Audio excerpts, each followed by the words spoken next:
نحمدہ ونصلی علی رسولہ الکریم اما بعد فاعوذ باللہ من الشیطان الرجیم بسم اللہ الرحمن الرحیم۔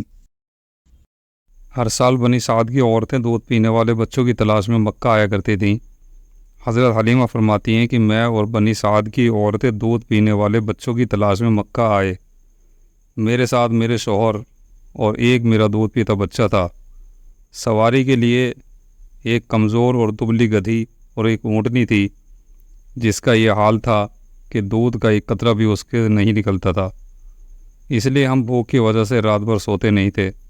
بچے کا یہ حال تھا کہ تمام رات بھوک کی وجہ سے روتا اور بلبلاتا تھا۔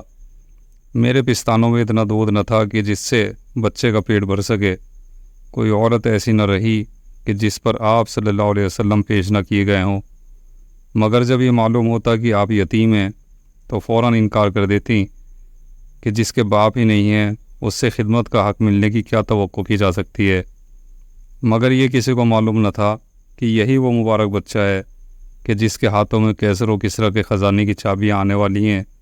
دنیا میں اگرچہ اس کا کوئی والی، مربی اور خدمت کا حق دینے والا نہیں ہے، مگر وہ رب العالمین جس کے ہاتھ میں تمام زمین اور آسمان کے بے شمار خزانے ہیں، وہ اس کا والی ہے اور اس کی پرورش اور تربیت کرنے والوں کو وہم و گمان سے زیادہ خدمت دینے کا حق دینے والا ہے۔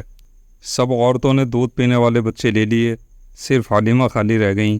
جب روانگی کا وقت آیا تو حلیمہ کو خالی ہاتھ جانا اچھا نہیں لگا۔ اچانک غیب سے حلیمہ کے دل میں اس یتیم کے لینے کا نہایت ہی مضبوط ارادہ پیدا ہو گیا۔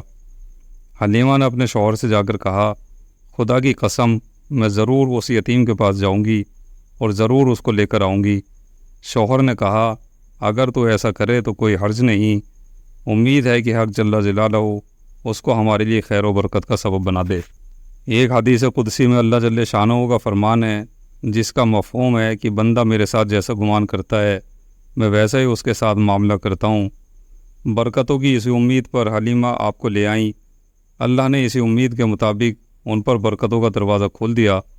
بنی سعد کی عورتوں نے مخلوق سے امید باندھی اور حلیمہ نے خالق سے امید باندھی۔ حلیمہ کہتی ہیں کہ اس بچے کو گود میں لینا تھا کہ بستان جو بالکل خشک ہو گئے تھے وہ دودھ سے بھر گئے۔ اتنا دودھ ہوا کہ آپ کا بھی خوب پیٹ بھرا اور آپ کے رضاعی بھائی کا بھی خوب پیٹ بھرا۔ اونٹنی کا دودھ دھونے کے لیے اٹھے تو دیکھتے کیا ہے کہ تھن دودھ سے بھرے ہوئے ہیں۔ میں نے اور میرے شوہر نے خوب پیٹ بھر کر دودھ پیا۔ رات بہت ہی آرام سے گزری۔ صبح ہوئی تو شوہر نے حلیمہ سے کہا کہ حلیمہ خوب سمجھ لے کہ خدا کی قسم تو نے بہت ہی مبارک بچہ لیا ہے۔ اس پر حلیمہ نے کہا، خدا کی قسم میں یقین سے کہتی ہوں کہ البتہ میں اللہ سے یہی امید رکھتی ہوں۔ اب قافلے کی روانگی کا وقت آیا اور سب سوار ہو کر چل پڑے۔ حلیمہ بھی اس بچے کو لے کر سوار ہوئی۔ حلیمہ کی وہ دبلی پتلی سواری جس کو پہلے چابک سے مار مار کر ہنکایا جاتا تھا، وہ اب تیز رفتار ہے اور کسی طرح رو کے نہیں رکتی۔ اس وقت تو وہ ایک نبی کی سواری بنی ہوئی تھی۔ ساتھ والی عورتوں نے پوچھا کہ یا حلیمہ، یہ وہی سواری ہے؟ عورتوں نے کہا کہ واللہ اس وقت تو اس کی شان ہی جدا ہے۔ اس وقت بنی سعد کی سرزمین سے زیادہ کسی جگہ قحط نہ تھا۔ میری بکریاں جب شام کو چرا گاہ سے واپس آتیں تو دودھ سے بھری ہوئی ہوتی اور دوسروں کی بکریاں بالکل بھوکی آتیں، تھنوں میں بالکل دودھ نہ ہوتا۔ یہ دیکھ کر لوگوں نے اپنے چرواہوں سے کہا کہ تم بھی اسی جگہ چرایا کرو جہاں حلیمہ کی بکریاں چرتی ہیں۔ چنانچہ ایسے ہی کیا گیا، مگر پھر بھی یہی ہوا کہ شام کو حلیمہ کی بکریاں پیٹ بھری ہوئی دودھ سے لبریز آئیں اور دوسری بکریاں بھوکی واپس آئیں، تھنوں میں بالکل دودھ نہ تھا۔ حلیمہ کہتی ہیں، اللہ تعالی ہم کو اسی طرح برکتیں دکھاتا رہا اور ہم اللہ کی طرف سے اسی طرح خیر و برکت کا مشاہدہ کرتے رہے۔ اسی طرح جب 2 سال پورے ہو گئے تو میں نے آپ کا دودھ چھڑوا دیا۔ جب 2 سال پورے ہو گئے تو حلیمہ آپ کو لے کر مکہ آئیں تاکہ حضرت آمنہ کی امانت ان کے حوالے کر سکیں، مگر آپ کے وجود کی وجہ سے اللہ تعالیٰ کی طرف سے جو برکتیں اتر رہی تھیں، اس وجہ سے حلیمہ نے حضرت آمنہ سے درخواست کی کہ اس بچے کو اور چند روز میرے پاس چھوڑ دیں۔